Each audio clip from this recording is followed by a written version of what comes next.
your president, Donald Trump, signing a number of executive orders rolling back President Obama's some of his environmental initiatives, including on the coal industry. Karen Travers with ABC News at the White House. Good morning, Karen. Good morning. This was a big campaign promise of President Trump, and he's making good on this plan to boost domestic energy production, but also roll back some of the, they say, unnecessary regulations aimed at energy and environmental issues that the Obama White House put in place. And the president yesterday emphasizing that he's going to be pro-worker and that you can do these things at the same time, have good environmental policies, but also good economic policies, something he's criticized his predecessor for. Every expert who has looked at coal says coal wasn't killed or coal's not on the decline because of any regulation, but it's because of the free market and the explosion of natural gas. Did Donald Trump mention that at all yesterday? Well, he talked about putting an end to the war on coal, as he said. That clean coal is where he wants to focus his efforts. But you know, it's a tricky thing. You're right. Like, it's not because of a decision of let's kill the coal industry. It's just the natural progression of where things are going. Right now, we looked at these statistics. There are fewer than 75,000 coal mining jobs in the U.S. By comparison, there are more than 650,000 clean energy jobs. So you have environmental groups who, no surprise, were blasting the president's actions yesterday, but not just taking it from the global climate policy position or the public health position, but also looking at it from the jobs angle, saying if the president really wants to create jobs, there should be a bigger focus on the jobs of the future, which are clean energy and renewable energy sector jobs. Not to mention that in Appalachia and some of those other traditional coal mining mines, many of them are empty, right? So they have to go find new places to find coal.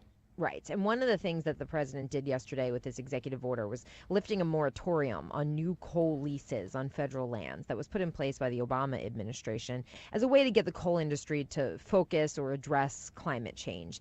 The president traveling to coal country a lot as a candidate, talking to miners, saying that, you know, by doing this, he can help create more jobs and spur the industry on. But the White House, I should note, the White House couldn't say yesterday how many jobs would actually be created by this action. Karen, also yesterday, Jared Kushner is explain this one because this is kind of interesting. The White House officially announced that he had met with some Russian business people privately. Yes, again, if that was only yesterday, you're right. It feels like a while ago.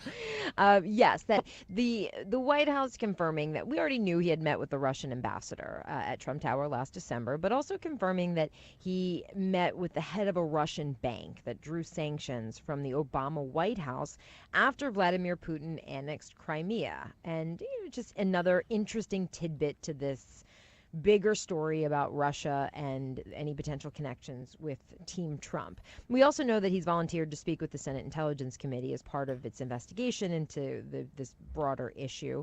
And the administration says to us, you know, he was the primary contact point with foreign governments during the campaign and the transition. So this is not surprising to anybody. He should do this.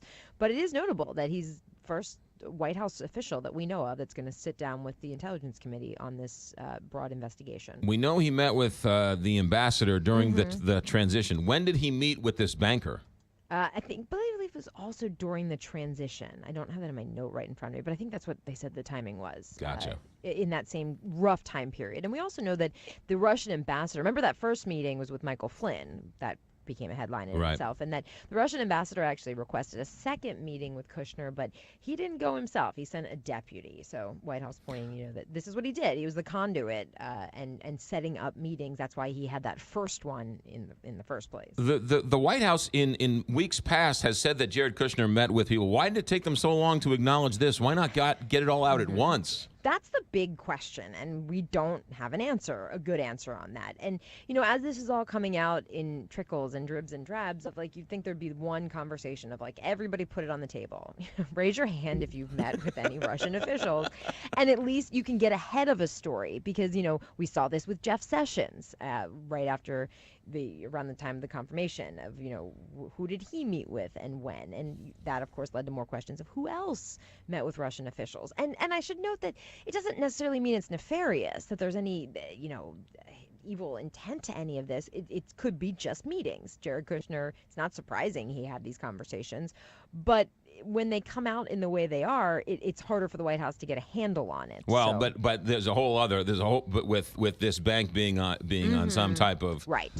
list and everything else that calls into question. All right, Yeah, Karen, we got to why run. this banker exactly? Right, yeah. Karen, thanks. ABC News correspondent at the White House. We'll talk to you soon, Karen. 7:57.